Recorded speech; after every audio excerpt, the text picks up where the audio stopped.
Little People Big Dreams. The story of a real physician, Stephen Hawking.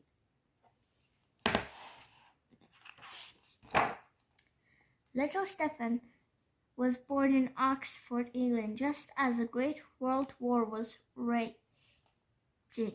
At night he would look up at the stars and wonder what else was out there. His parents loved science, as did Stephen and his 3 siblings. They all ate dinner with a knife, a fork, and the company of a good book. Stephen was never top of the class, but at school everyone called him Einstein, like the famous scientist. One day he built a computer from clock parts and an old telephone. Curiosity always came before schoolwork with Stephen, but still he made it to the best universities in England, Oxford and Cambridge. He wanted to solve the mysteries of the universe. Stephen was busy enjoying himself, studying cosmology, when suddenly he started dropping things and tripping over for no reason. Even his speech became hard to understand. Doctors told him that a rare disease was paralyzing his body, and he had only 2 more years to live. Stephen felt like the whole universe was falling down around him. Instead of looking down at his feet, Stephen decided to look up at the stars. Maybe he couldn't control his body, but in order to study the universe, all he needed was his mind. His wife, Jane, stood by his side and gave him all the support he needed. They had 3 children, and Stephen loved to give them rides on his wheelchair. Stephen turned his attention to black holes, some of the strangest and most powerful objects in the galaxy, so powerful that not even light could escape from them, or scientists thought. But Stephen proved that black holes were not so black after all. There was a tiny light escaping from them. It was named Hawking radiation.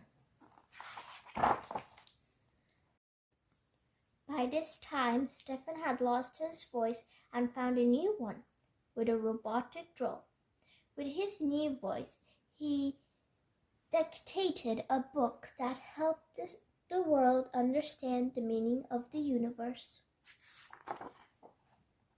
Stephen believed that one day humans would cross galaxies to live on faraway planets. He celebrated his 65th birthday by taking a zero-gravity ride with a team of astronauts, leaving his wheelchair for the first time in 40 years. By becoming the most brilliant scientist of today, little Stephen made an amazing discovery. However difficult life may seem, there's always something that you can do and succeed at. Stephen Hawking, born 1942, died 2018. Stephen Hawking was born on 8 January 1942, exactly 300 years after the death of the astronomer Galileo. Stephen had an eccentric upbringing in a household of thinkers. Her family car was an old London taxi. His parents kept bees in the basement, and they made fireworks in the greenhouse. From an early age, Stephen used to lie out in the garden, stare up at the stars, and wonder how the universe worked. But at school, he was not an exceptional student. He was always more curious about activities outside of class, like making computers and solving his own equations.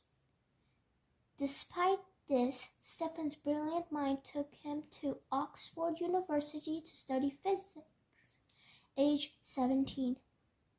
It was during his time at Oxford that Stephen started to become clumsy. He didn't think about it much and carried on studying, eventually graduating with a first-class degree. It was when Stephen moved to Cambridge University that he received a diagnosis of motor neuron disease, ALS. At the age of 21, he was told he only had a few years to live. Stephen threw himself into studying with a new focus. He finished his PhD at Cambridge University and later became an estimate professor of mathematics there. Then, while researching and writing, Stephen came up with his black hole theory. He showed that matter can escape from black holes in the front of radiation. He called it Hawking radiation. This changed the way the world thought about the universe. Stephen lived until the age of 76, proving his doctors wrong. He continued to study the universe, write best-selling books, and give public speeches until he died. Stephen is remembered as a brilliant physicist who sent Hawking shockwaves to the world of modern science. The end.